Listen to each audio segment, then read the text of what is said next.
महात्मा फुलेंचे विचार समाजाला आजही मार्गदर्शक आहेत।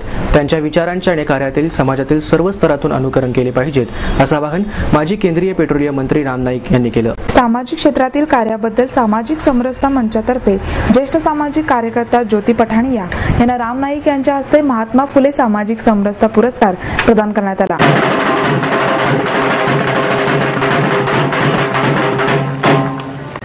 त्यावेळी ते बोलत होते।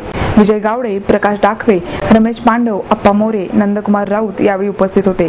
पद्मशाली समाज संस्था आणि पुरुषोत्तम गोणे यांनाही यावेळी पुरस्कार देण्यात आला। राम नाईक म्हणाले, महात्मा फुले यांनी कोणत्याही स्वार्थाशिवाय समाजासाठी स्वतःला झोकून दिले होते।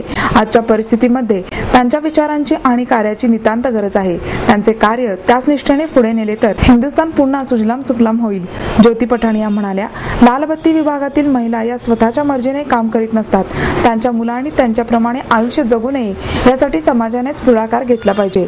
सार्धशती समितीतर्फे विवेकानंद आणि डॉक्टर आंबेडकर या पुस्तकाचे यावेळी प्रकाशन करण्यात आले।